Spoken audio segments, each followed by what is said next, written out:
চন্দ্রনগরে উৎসবের মরশুম, রাজপ্রাসাদ সাজানো ফুলে আর আলোর মালায়। রাজা মহেন্দ্র ও রানী মীরার বিবাহবার্ষিকী।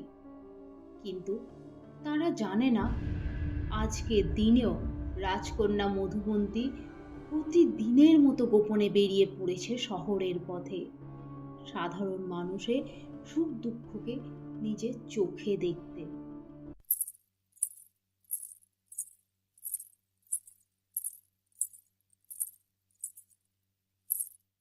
সেই দিন সন্ধ্যার ঠিক আগে সে দেখে বাজারের মাঝে এক বৃদ্ধ লোক তার দিকে তাকিয়ে দাঁড়িয়ে আছে, আর তার চোখ দুটো ঠিক কাঁচের মতো সাদা। কন্যা, কোথায় চললে? রাত নামার আগে বাড়ি ফিরে যাও। আপনি নতুন হয়তো এখানে, তাই জানেন না আমাদের এই রাজ্যে রাতেও কোনো ভয় নেই। আপনি নিশ্চিন্তে ঘোরাফেরা করুন। কিন্তু আজ যে রাত নামলে রাজ্যটাকে আর চেনা যাবে না। সে যে এসে গেছে।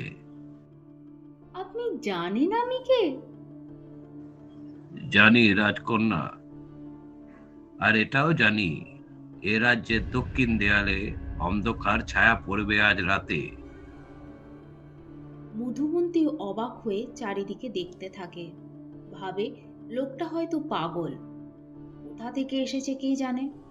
কিন্তু হঠাৎ সামনে তাকিয়ে দেখে লোকটা আর নেই, শুধু বাতাসে উঠছে একটা পুরনো কাপড়, তাতে আঁকা একটা প্রতীক, একটা লাল চোখ।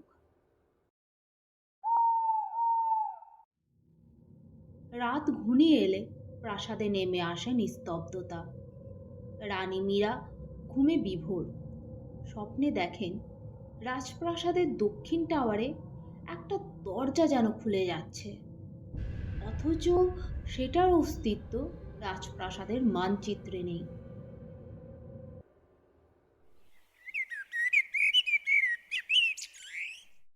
পরদিন সকালে তিনি রাজাকে বলেন, মহেন্দ্র, আমি আবার সেই দরজাটা দেখেছি, আগের মতোই ঠিক। আলো নেই, কিন্তু ভেতর থেকে কেউ যেন ডাকছিল আমাকে। অত ভেবো না মীরা, ওগুলো শুধুই স্বপ্ন। আমি জানি স্বপ্নগুলো সাধারণ নয় মহেন্দ্র, প্রতিবারের মতো এবারও যেন যেন কেউ আমাকে ডাকছিল। আমি ভেবে পাচ্ছি না কেন শুধু আমি এরকম স্বপ্ন দেখি। একটু বিশ্রাম নাও। এই কদিন উৎসবের জন্য অনেক খাটাখাটনি গেছে তোমার, তাই হয়তো এরকম আজগুবি স্বপ্ন দেখছো। ওগুলো বেশি পাত্তা দিও না। কিন্তু মহেন্দ্রর চোখে ভয় ছিলিক দেয়, যেন তিনি জানেন ওই দরজা আসলে সত্যি। 2 দিন পর রাজপ্রাসাদে আসে এক অচেনা যুবক, নাম বীরবাহু। নিজেকে সে পরিচয় দেয় রাজ্যের প্রাক্তন পণ্ডিতের শিষ্য বলে। আমার গুরুদেবের আদেশে আমি এসেছি। তার শেষ আদেশ আমাকে পালন করতেই হবে। কি নাম তোমার গুরুদেবের? পণ্ডিত বিনয়চন্দ্র। ও, তুমি পণ্ডিত বিনয়চন্দ্রের শিষ্য। তুমি নিশ্চিন্তে এই প্রসাদে থাকতে পারো। আর কি যেন বলছিলে তোমার গুরুদেবের আদেশের ব্যাপারে? আমার গুরু মৃত্যুর আগে বলেছেন, এই রাজ্যে এক অদৃশ্য শক্তি ঘুরে বেড়াচ্ছে। আমি এসেছি সেই রহস্য উদ্ঘাটন করতে। হুম, তুমি মনে হয় ভুল জায়গায় চলে এসেছো। আমাদের রাজ্যে কোনো রহস্য নেই যুবক, শুধু শান্তিই আছে। শান্তি যদি সত্যিই থাকতো, তাহলে দক্ষিণ টাওয়ারের দরজা থেকে কাঁপন উঠছে কেন, মহারাজ? ঠিক আছে, যা ভালো বোঝো করো। বীরবাহুর কথা শুনে রানী মীরার মুখ আতঙ্কে ভরে ওঠে, আর মধুবন্তী অবাক হয়ে বীরবাহুর দিকে তাকিয়ে থাকে।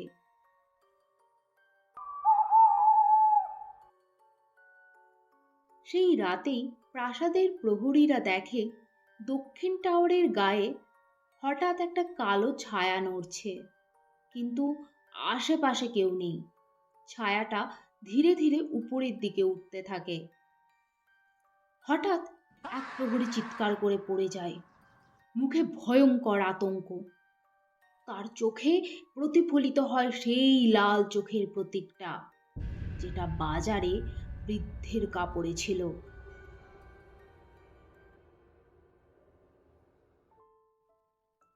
পরদিন সকালে রাজকন্যা প্রাসাদের ভিতরে তার বিশাল এক কক্ষে বসে আছেন। গতকাল রাতের ঘটনায় তিনি চিন্তিত, কিন্তু বুঝতে পারছেন না কি করা উচিত। এমন সময় রাজ্যের প্রধান পূজারী রাজশেখর প্রাসাদে আসেন।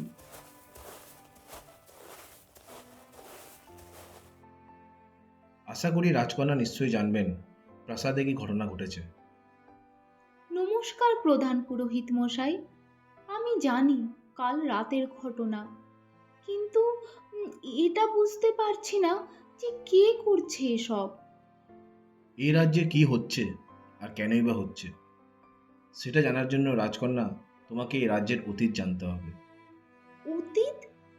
কিসের অতীত? বহু বছর আগে এই রাজ্যে এক নিষিদ্ধ জাদু লুকিয়ে রাখা ছিল এই রাজ্যের কল্যাণের জন্য। আর সেই জাদুকে রক্ষা করতে এই রাজপরিবার এক প্রতিজ্ঞা করেছিল, যেদিন রাজ্যের চোখ খুলবে সেদিন রাজ্য অন্ধকারে ডুবে যাবে। মানে কি? রাজ্যের চোখ বলতে কি কি বোঝাচ্ছেন? একটা প্রতীক, একদম সেই চোখের মতো, যা এখন আবার দেখা দিচ্ছে। যিনি একবার সেটা দেখেন তিনি ধীরে ধীরে অদৃশ্য হয়ে যান। রাজকুমারীর সাথে সাথে মনে পড়ে যায় কাল রাতের মৃত প্রহরীর কালো চোখের কথা।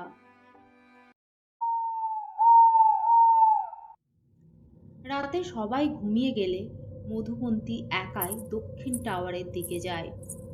ভাঙা সিঁড়ি, বাতাস ঠান্ডা, আর দূরে একটা মৃদু আলো জ্বলছে। সেখানে গিয়ে সে দেখে দরজাটা সত্যিই আছে, কিন্তু এত আবছা যে খালি চোখে দেখাই যাবে না ভালো করে না দেখলে। আর সেই দরজার উপরে পাথরে খোদাই করা সেই চোখের প্রতীক। রাজকুমারী দরজায় হাত রাখে, সাথে সাথে এক বিস্ফোরণের মতো শব্দে দরজা খুলে যায়। কিন্তু ভিতরে কোনো ঘর নেই, শুধু অন্ধকার আর আলোয় ভাসমান পুরনো কিছু মুখ, যেন সময়ের বাইরে তারা আটকে আছে। তাদের মধ্যে একটা মুখ রাজকুমারীর দিকে তাকিয়ে বলে, মধুবন্তী, তুমি দেরি করে ফেলেছ। সেই রাতে পুরো রাজ্যে একটা ঠান্ডা কুয়াশা নেমে এলো। সকাল পর্যন্ত কেউ জানলো না রাজকন্যা মধুবন্তী আর দক্ষিণ টাওয়ারে ঢোকার পর ফিরে আসেনি। আর এটাও কেউ জানতো না যে ওই দরজার ওপাশে যে পৃথিবী, সেটা আসলে এই রাজ্যেরই ছায়া। রাজকন্যা মধুবন্তী নিখোঁজ হয়েছেন আজ 3 দিন হলো। দক্ষিণ টাওয়ার এখন বন্ধ, কেউ তার কাছে যায় না। রাজা মহেন্দ্র রাজপ্রাসাদে নিস্তব্ধ হয়ে বসে আছেন, আর রাজ্যের চারপাশে ছড়িয়ে পড়েছে অদ্ভুত সব গুজব।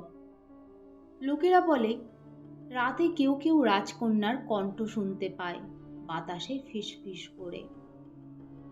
রাজপ্রাসাদের উপদেষ্টা আর সৈন্যরা ভয়ে কাঁপছে। বীরবাহু, সেই অচেনা যুবক, এখন রাজাকে প্রশ্ন করছেন প্রকাশ্যে। আপনি জানতেন ওই টাওয়ারে কি আছে, তবুও সবাইকে চুপ করিয়ে রেখেছিলেন। তুমি কে? এমন ভাবে আমাকে প্রশ্ন করার সাহস হয় কি করে তোমার? আমি সেই রক্তের উত্তরসূরি, যাকে এই রাজ্য থেকে তাড়িয়ে দেওয়া হয়েছিল সেই নিষিদ্ধ জাদুর কারণে। তাহলে তাহলে তুমি ছায়ানগর বংশের সন্তান? হ্যাঁ, সেই বংশের যারা অদৃশ্য রাজ্যকে রক্ষা করত। দেখো বীরবাহু, ওই সময় দরজাটা বন্ধ করা দরকার ছিল এই রাজ্যকে রক্ষা করার জন্য। তোমরা এই রাজ্যের থেকে অনেক বেশি শক্তিশালী ছিলে, তার উপর তোমাদের গোপন জাদুবিদ্যাও জানা ছিল। কিন্তু আমাদের রাজা তো আপনাদের কথাই দিয়েছিলেন যে আমরা কোনো দিনও আপনাদের কোনো ক্ষতি করব না। বীরবাহু, সবসময় কথায় ভরসা রাখা যায় না। নিজের রাজ্যের মঙ্গলের জন্য অনেক সময় ভুল কাজও করতে হয়। কিন্তু আপনারা শপথ করেছিলেন যে ওই দরজা কোনো দিনও বন্ধ করবেন না, ওতে আমাদের প্রাণ শক্তি আছে। আমি মানছি আমরা ভুল করেছি, কিন্তু বোঝার চেষ্টা করো, তখন আর কোনো উপায় ছিল না। আপনি পূজারী মশাই, সেই শপথ ভেঙে রাজাকে সাহায্য করেছিলেন দরজাটা বন্ধ করতে। তারপর থেকে সেই ছায়ার রাজ্যে সময় বন্ধ হয়ে গেছে। কেবল আমি বাইরে ছিলাম বলে আমি রক্ষা পেয়েছি। গুরুদেব আমাকে এতদিন নিজের কাছে রেখে বড় করেছেন আমাকে। যদি মধুবন্তী ওই দরজার ওপাশে গিয়ে থাকে, তাহলে তো ও এখন সময়ের বাইরে আটকে আছে। মধুবন্তী জেগে ওঠে এক অচেনা জায়গায়। আকাশ রক্তিম, মাটি কালো পাথরের মতো, আর চারপাশে ভাসছে ভাঙা প্রাসাদ, মূর্তি আর ছায়া মূর্তি। সে হাঁটতে হাঁটতে দেখে রাজপ্রাসাদের মতোই এক জায়গা, কিন্তু সব কিছু উল্টো।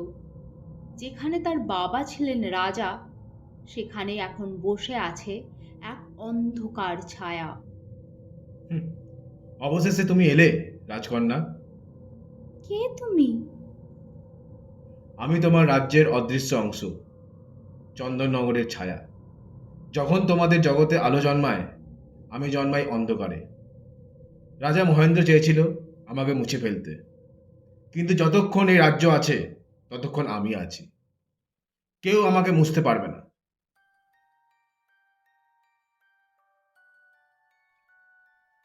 রাজা মহেন্দ্র একা বসে আছেন পুরনো বইয়ের ঘরে, হাতে এক পুরনো ডায়েরি, যাতে লেখা, দক্ষিণ টাওয়ারে লুকিয়ে রাখা দরজা আমাদের দুই জগতের সংযোগ। এই দরজাকে আমাদের রক্ষা করতে হবে। ওই দরজা যদি কেউ নষ্ট করে, রাজ্য ভেঙে পড়বে। এমন সময় রানী মীরা প্রবেশ করে। এইসব ঘটনা তুমি লুকিয়েছিলে কেন মহেন্দ্র? কারণ আমি জানতাম ওই দরজার ওপাশে আমিও একবার গিয়েছিলাম। কি বললে?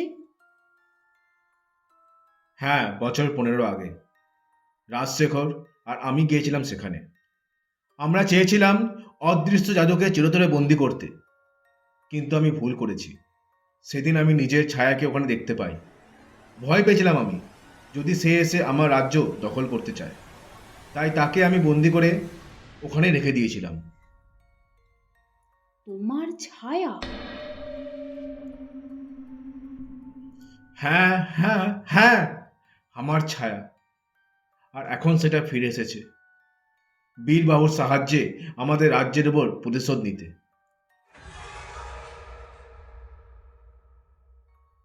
সেই রাতে দক্ষিণ টাওয়ারে আবার কাঁপন ওঠে। পাথরগুলো ফেটে যাচ্ছে, বাতাসে ভেসে আসছে মধুবন্তীর কণ্ঠ।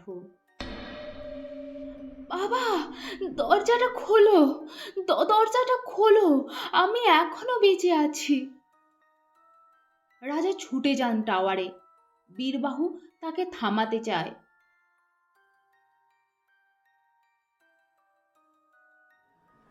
ও আমার মেয়ে, আমি ওকে ওই জগতে একা ছাড়তেই পারবো না। দরজা আমাকে খুলতেই হবে। রাজা টাওয়ারের দরজায় হাত রাখেন। অন্ধকার ঝড়, আগুনের মতো আলো, সবাই ছিটকে পড়ে চারিপাশে। দক্ষিণ টাওয়ারে এখন ঝড় বয়ে যাচ্ছে। দরজার ফাঁক দিয়ে আলো আর অন্ধকার মিশে যাচ্ছে একসাথে। রাজা মহেন্দ্র এক হাতে মশাল আর অন্য এক হাতে পুরনো প্রতীকটা ধরে আছেন, লাল চোখ। বীরবাহু তাকে থামাতে চাইলেও মহেন্দ্রর মুখে স্পষ্ট সিদ্ধান্তের ছাপ। যে ভুল আমি করেছি সেই ভুল আমি নিজেই শুধরে নেব। যদি দরজার ওপাশে আমার ছায়া থাকে, তবে এবার আমি নিজেই তার মুখোমুখি হব।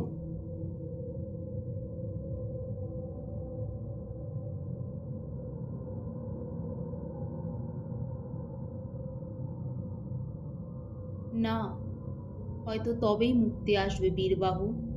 আলোকে বাঁচাতে হলে ছায়াকে স্বীকার করতেই হবে। মহেন্দ্র দরজায় হাত রাখেন। দরজাটা খুলে যায় ধীরে ধীরে। ভেতর থেকে ঝলমল করে ওঠে আলোকিত অন্ধকার, যেন দুই জগতের সীমানা এক হয়ে যাচ্ছে। ভেতরে মধুবন্তী দাঁড়িয়ে, চোখে ভয় নেই, পরম শান্তি। তার গলায় নরম সুর। বাবা, এখন সময় হয়েছে সত্যিটা মেনে নেওয়ার। তুমি অন্ধকারকে বন্দি করেছিলে, কিন্তু অন্ধকার কখনো শত্রু ছিল না আমাদের। ও আমাদেরই অংশ। যতক্ষণ আমরা ভয় পাই ততক্ষণ ও শক্তিশালী হয়। তুমি আমাকে বন্দি করেছিলে মহেন্দ্র, কিন্তু আশা করি এখন তুমি বুঝেছ আমি তোমার ভয় নই, আমি তোমার ভারসাম্য। আমাকে ক্ষমা করো, আমি ভুল করেছিলাম। সময় তো আর ফেরাতে পারবো না, তবে সত্যি মন থেকে ক্ষমা চাইছি।